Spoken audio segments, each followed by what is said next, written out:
ও মা, মা কি বলছো? মা দমে মেঘ ডাকছে, আমি জামা কাপড়গুলো তুলে নিয়ে আসি। কি ছাদে জামা কাপড় আনতে যাবে? হ্যাঁ ছাদে তো যাবে, ছাদে যাবে না এবার? কি সুন্দর তোমার ওই বদনখানিটি মুখটি দেখাবে রাস্তার ছাদের থেকে। রাস্তাতে ছেলে ছোড়ারা পেরিয়ে যাবে, তাদেরকে দেখে কি সুন্দর মজা লুটবে, ছেলেরা মজা লুটবে। কি একেবারে ছক গো। থাক, তোমাকে যেতে হবে না, আমি যে জামা কাপড় গুলা নিয়ে আসবো। ছক বলি হারি। এই যে বৌমা শুনো, আমি একটু পাশের ওখানে দরকার আছে, আমি একটু ঘুরে আসছি। ঠিক আছে মা, যাও। এ বৌমা, এই ছাদে চালগুড়ি গুলো শুকাতে দিয়েছিল, সেটা তুলেছ? না মা, আমি তো ছাদে তুলতে যাইনি। কি তুলো নাই?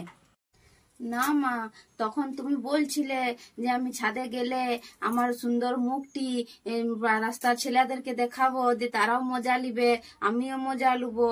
ওই জন্যই তো আমি চালগুলো তুলতে যাইনি। তুমি আবার রাগ করবে। হাই ভগবান, বৌমা সত্যি তোমাকে আমার আর বলার কিছু নাই। মা আজকে বিকেলে কি জলখাবার বানাবো? জলখাবার বিকেলে জলখাবার আজকে রুটি আর আলু ভাজা করে দাও। Oh my God. আচ্ছা ঠিক আছে মা, আমি এক্ষুনি বানিয়ে আসি। এই নাও মা।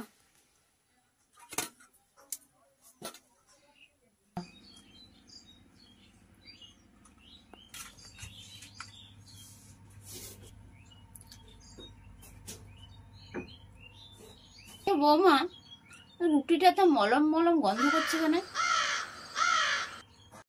আসলে মা রুটিটা একটু পুড়ে গিয়েছিল, ওই জন্য ওখানে আমি একটু মলম লাগিয়ে দিয়েছি। ওই যে তোমার সেই পাছাতে এত বড় ফোড়া হয়েছে না, ওটাতে সেই মলমটা খুলে তুমি সেই ঘষে ঘষে ঘষে ঘষে লাগাও, দিয়ে ওটা থেকে আমি একটুখানি নিয়ে ওই রুটির পোড়া জায়গাতে ভালো করে লাগিয়ে দিয়েছি, তারপরে তোমাকে দিয়েছি।